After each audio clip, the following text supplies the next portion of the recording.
So this is really the second half of the lecture you started on transcription. Translation is just the second half. So we start out making proteins using the process of transcription to create an mRNA copy of what the DNA's instructions say. And then translation is what actually happens at the ribosome itself to actually physically assemble that protein.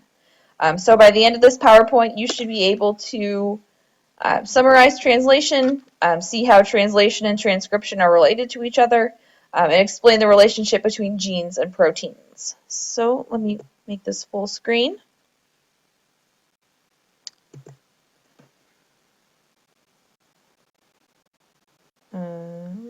Oh, there we go. Okay. Okay. So proteins are made by joining amino acids together. And a long chain of amino acids like this one is called a polypeptide. And so for a long time, we thought that one gene or one section of DNA coded for one protein, and that every different section was code for a different protein. Well, we know that now not a lot of the DNA actually codes for protein.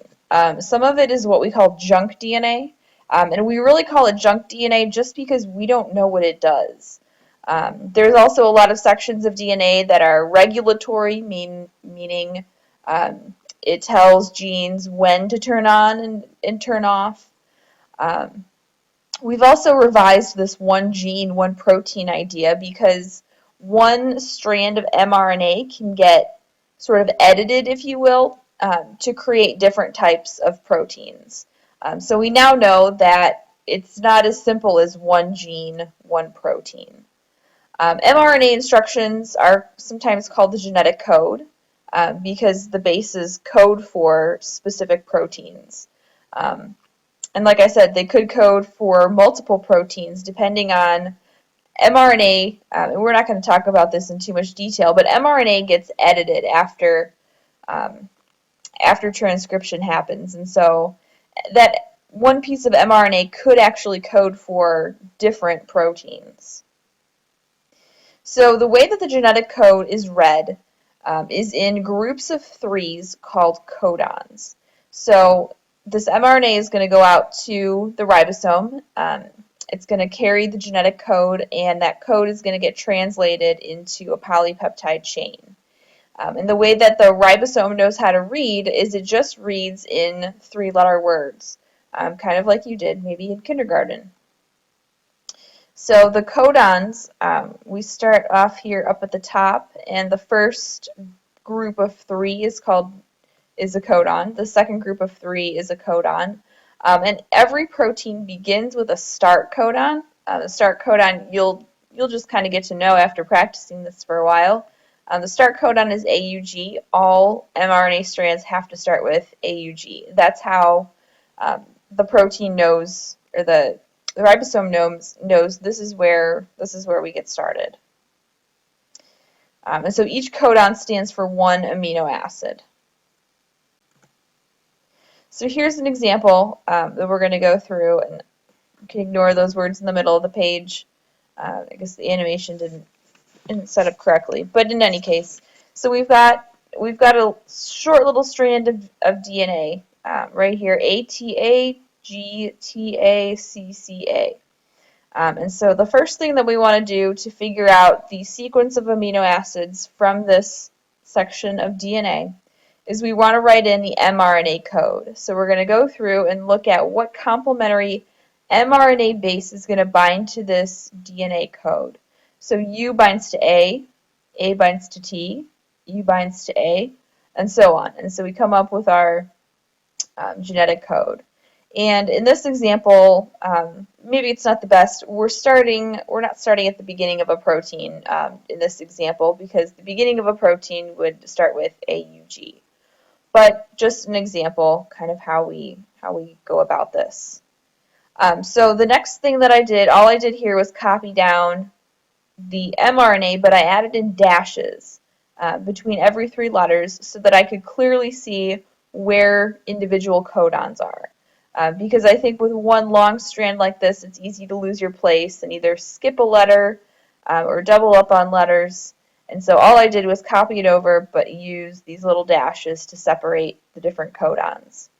So this is where this diagram comes in handy. In no way would you ever be asked to memorize this diagram, though I did have to in college, and that was obnoxious.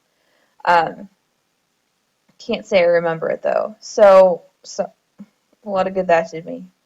Anyways, the way that you use the diagram is what's really important. So you start out in the center. And in the center, this is going to be the first letter of the codon. And so in our first codon, the first letter was U. So I'm going to start in this quadrant of my little wheel. And the next letter of my codon is A. So I'm going to just move outwards from the U to the A, and then outwards again to the U, which is the last letter. And you'll see in the very last space on the wheel, it'll tell you the name of that amino acid. This particular one is tyrosine. So I'm going to do that now with the second codon, starting over, CAU. So I'll go to the C quadrant, move out from the center to the A, continue to move out to the U, and I get histidine. And then my last codon, GGU, I start in the center with the first letter of the codon, G, move out a little bit further to G, and out to U, and we see that that's glycine. So you'll be doing a lot of the same of these examples. So let's see. Oh, this was just another example for you to do. So I'll let you kind of go through that on your own, and if you have questions, we can do it together in class also. So there's 64 different combinations of these 4 letters, but there's only 20 amino acids. So there's 2 things that we can say about the genetic code from this fact. The first one is that it's redundant. Redundant just means repetitive. And the reason it's so repetitive is you'll notice, like with glycine, we had, I believe it was GGU in our last example. Beautiful thing about this Screencast-O-Matic is I can go back. So our last one was GGU. GG, once we got to GG, it really didn't matter what that last letter was. Anything that comes after that is still going to be glycine. So that's what we mean by the genetic code being redundant. There's several codons that code for the same amino acid. And the second thing is that the genetic code is universal. So any organism is going to use the same wheel. Doesn't matter what organism we're talking about. So that this could have been a human, it could have been a mouse, it could have been a bacteria, a plant. The genetic code in every living thing is the same. Every protein begins with a start codon, and every protein ends with a stop codon. And that's how the mRNA knows where to begin and where to end. So AUG is at the beginning of every protein. AUG, interestingly, is also the same code as methionine, which is another amino acid. And then there's 3 different stop codons, UAA, UAG, and UGA. You don't need to memorize those, but just being able to use the wheel, it'll tell you if you come to a stop codon. Okay, so what actually happens during translation? So we've kind of walked through the process of figuring out which amino acid is coded for by the DNA, but how does it get put onto the chain?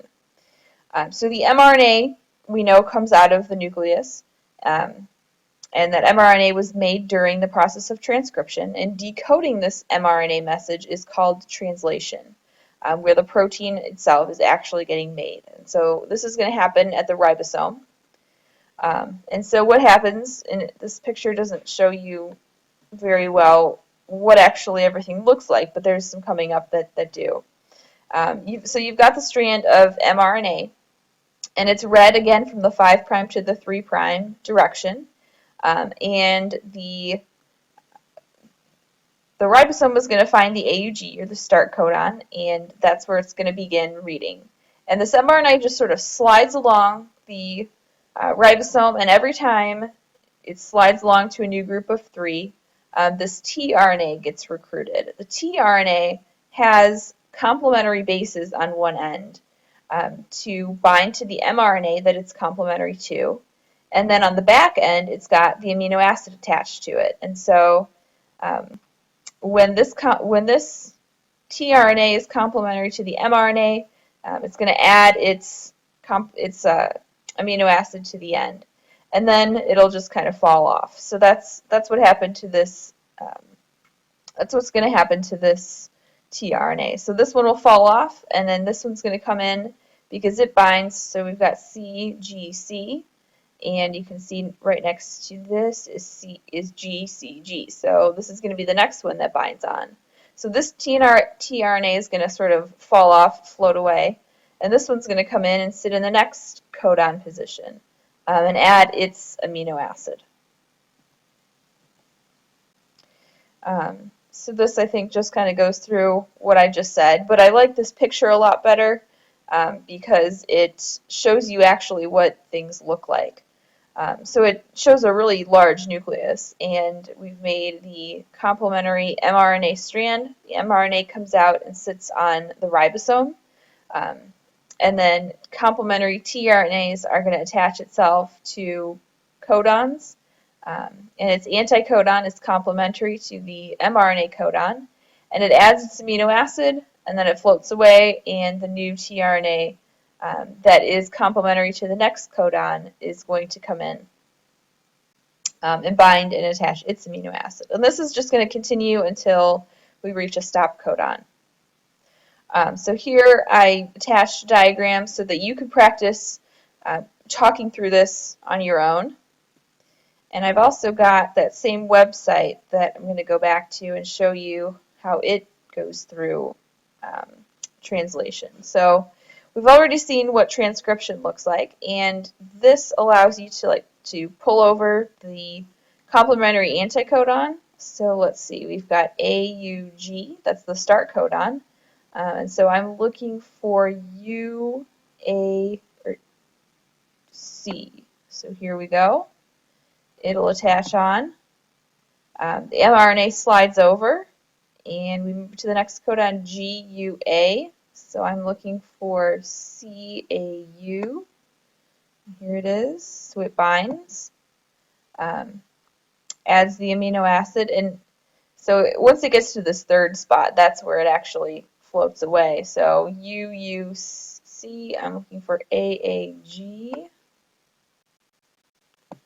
There we go. So it adds its amino acid. And then, so the attachment site is where the tRNA is going to bind, and then it kind of sticks around for just a little bit, and the third tRNA is going to kind of just float away. So it'll continue on doing this until you get to a stop codon, and then our amino acid chain is going to be complete, and it can go on and do whatever it needs to do in the cell.